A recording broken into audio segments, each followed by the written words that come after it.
Hey guys, how's it going? It's Al. We are back. It is Thursday. We got a 6-game slate, and I'm going to go over all the options at the high end. And we're going to go over some values today for Draftkings slate on Thursday night in NBA. 6 games, as I said: Minnesota at Indy, Golden State at Orlando, Cleveland at New York, Miami against Houston, Philly and OKC, and Utah and Denver. There's a couple of things that I did want to talk about on this slate because we have some injuries that are creating a lot of easy value, players that are value plays that have not moved up in price, that have been consistent values for us already this week and have not moved up in price, and their injury situation hasn't changed in front of them, meaning that their minutes are going to remain consistent. And as I've said 1,000 times in the last 6 years that I've been doing commentary on daily fantasy basketball, giving advice, giving tips, strategy, whatever, minutes equals money. We're going to talk in depth about how one player is priced at a certain minutes per game. The player ahead of him was injured last game, is unlikely to play this evening, which means that his minutes per game is going to go up tonight. You're expecting a lot more minutes from him tonight. And if he maintains anything close to his fantasy points per minute, he is an absolute slam dunk, a free square, if you will. And I'm expecting over 75% ownership on him, probably 90% in cash games, 50-50s, double ups, head-to-head games as well. So if you would be so kind, I appreciate all the love on these NBA videos that I've recently began putting out again after the All-Star break, as I've started to get back into it myself with football season being over and taking a short break at the end of that. Please drop a like on this video. I would appreciate if you subscribe to the channel, click that notifications bell, and links to all my other socials, including Twitch, where I stream 4 or 5 times a week, are down below in the description. Just click the show more button and I would love to meet you there. That's where I kind of hang out a few hours a day. If you guys want to come over and say hi, and if you're sub to that channel, you get access to our Discord channel, where I kind of hang out in there, and people are in there all day long bantering about lineups and questions and strategy and research and everything else. So it gives you a place to work with like-minded people in the Discord. Because the only way you're going to get better is to completely immerse yourself. That is true about everything in life, whether it's sports, whether it's poker, or whether it's daily fantasy. You got to eat, sleep, drink it, and talk about it constantly with other like-minded people. So why don't we just get into tonight's slate? We'll take a look at all the different stars that we have this evening.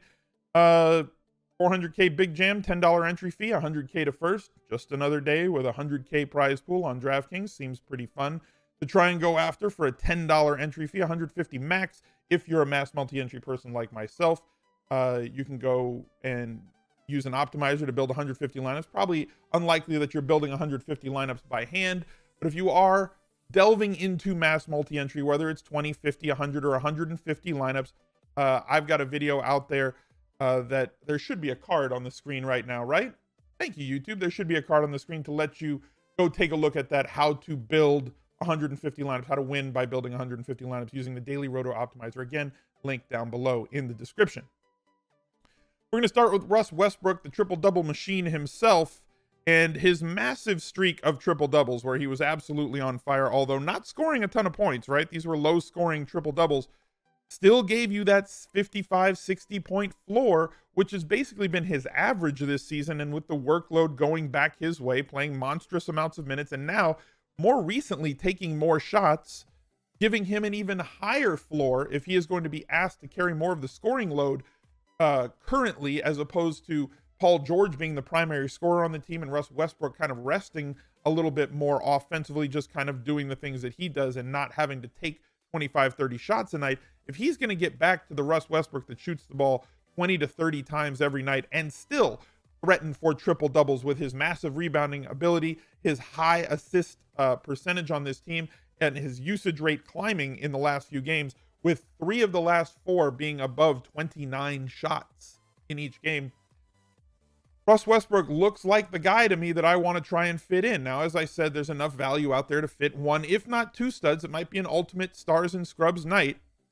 James Harden, if you want to try and plug him. I prefer Westbrook to Harden this evening based on the matchup, based on just the fact that Miami is kind of a slowdown team, albeit a team that is playing with kind of a skeleton crew right now. They don't have everybody out there, so they may not be as good, but that also can lend itself to, on the second night of a back-to-back and third game in 4 nights, lend itself to a blowout situation, something that you have to at least have in the back of your mind. If you're playing up for a superstar going against them, you need it to be a competitive game. and an emotional game for them last night with the Dwayne Wade buzzer beater. James Harden, I'm going to have shares of him in tournaments. I'm probably going to have a lot more shares of Russ Westbrook personally. Karl Anthony Towns has been absolutely on fire recently. And with Jeff Teague out in those last two games, 71.5 and 72.75 fantasy points from Karl Anthony Towns the last two games after averaging 49 a game on the season. He's kind of floated around there for the rest of that 10 game sample, right? So this has kind of been where he is, but recently really producing on the glass. 21 rebounds, 18 rebounds. Everything else is kind of along the lines of what you would expect from him. The scoring obviously up as he has been a lot more efficient from the floor in terms of his shots and made shots on the season, shooting 52% from the field, and the last 10 days shooting 67.5% from the field. Last two games shooting 67.5%. Probably not going to be able to sustain that considering what he is as a shooter, so that efficiency is going to come down, which means the points are going to come down a little bit, which is going to affect his fantasy scoring a little bit. But if they run this offense a little bit differently with Teague out and Tyus Jones in, if that is still the case this evening, then Karl Anthony Towns somebody that you're going to want to have, considering that his price has not escalated after those two games. 10.1, 10.6, down to 10.5 after two 70-plus point performances. A couple of other studs. We talked about Paul George. Not that he's not having to carry the scoring load, for this team. He is still looked to take a ton of shots. But if Russ Westbrook is going to be shooting 30 times, that's less assists for Russ Westbrook, more usage for Russ, which is going to mean less usage for Paul George, as great as Paul George is. And I love the across-the-board contributions from him. 8 rebounds, 7 assists, 13 rebounds, 5 assists, 9, 7, 7, 6, 12, 10. He's not the type of guy anymore who is not chipping in with assists, not chipping in with rebounds. He is giving you a massive floor with the amount of shots that he's getting, the amount of minutes that he's playing, and his contributions in the hustle categories: rebounds, assists, steals, and blocks. Joel Embiid is out, which is something that I do want to talk about here, because Joel Embiid out is going to affect, people are going to look at this Russ Westbrook and they're going to say, well, he's facing Philadelphia, who is the best defense versus position team in terms of point guards, and Paul George, 4th best in terms of wing players, in terms of defense versus position. But if you take a look at the players on Philly in on-off situations when Joel Embiid is out for an entire game, their net ratings, which means your offensive rating compared to your defensive rating, typically with Embiid out, they all have positive ratings. Offensive rating is higher than their defensive rating. They're a good team. They're a good defensive team. They're also a good offensive team.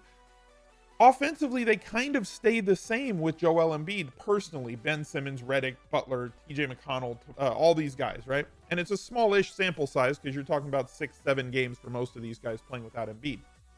Their usage rates go, which makes them great for fantasy, but in terms of defensively, they're a much different team without Joel Embiid out there.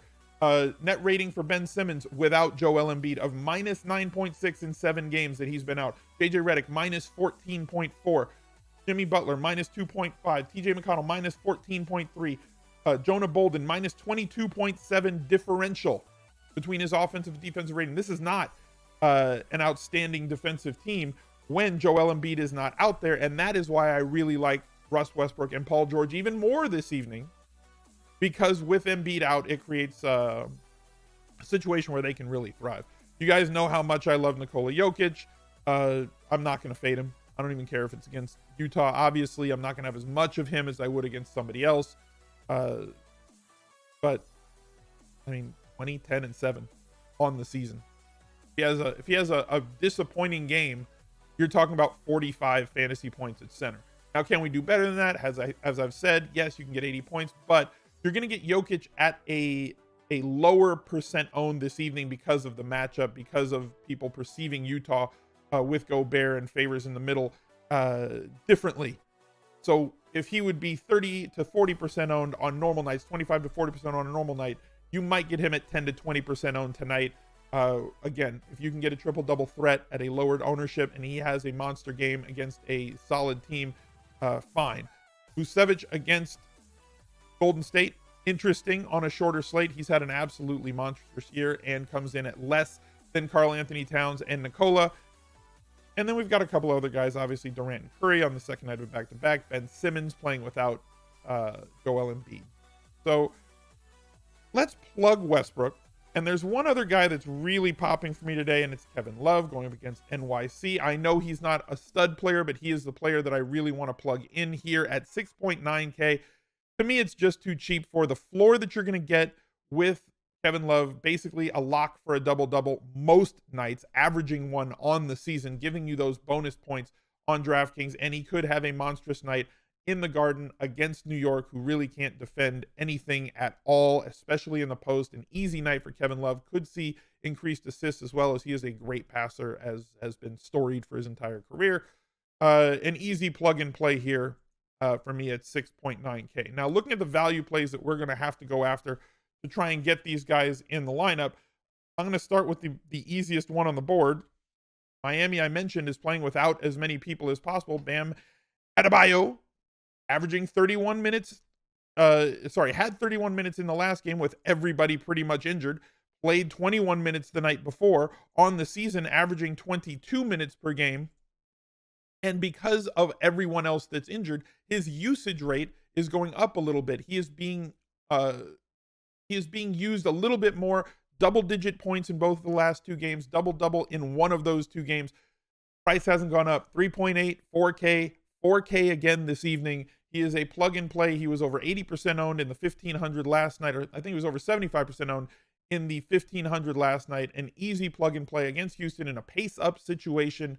Bam is at this time, right? It's 8:45 in the morning here for me in Los Angeles when I produce this video. Right now, he looks like one of the two easiest spots in terms of value plug and plays for me.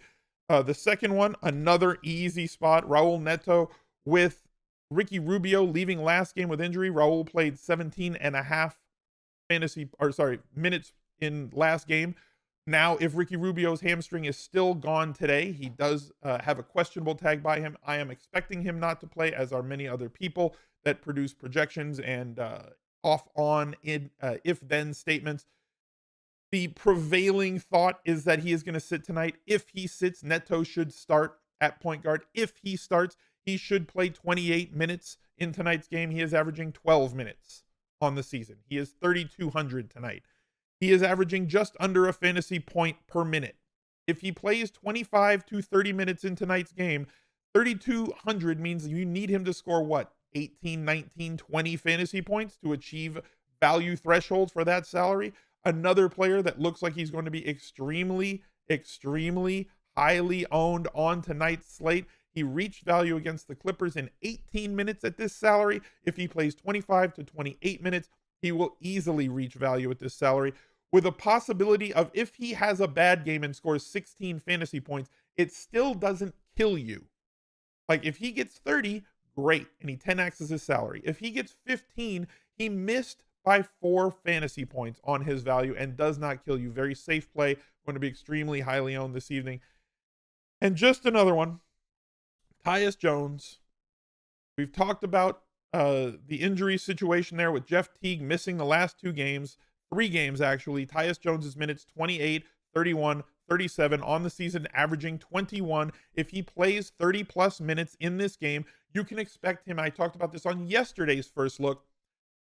The price didn't come up high enough for him to not reach value at that salary, assuming the minutes we expected him to play last night. And it was a highly inefficient night with him only shooting 30% from the field.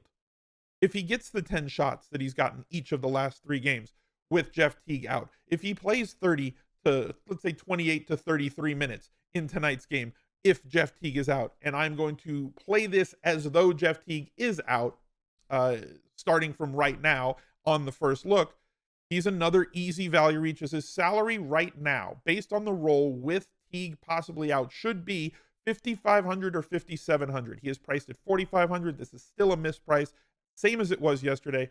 Tyus becomes another play for me that I want to go after. Obviously, if you're going to be using this lineup build, you want to adjust so that your latest playing player is in the utility spot. So that would mean that Neto would move down here. Tyus Jones would move up here to the point guard spot. Russ Westbrook would move down here to the guard.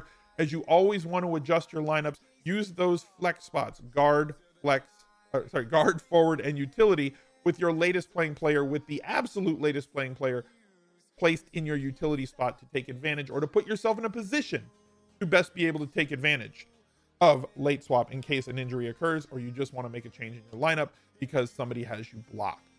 Thank you guys for tuning in once again. Make sure you click that like button on this video, subscribe to the channel, notifications down below, links to all other socials, 1,000 points of light, all things considered.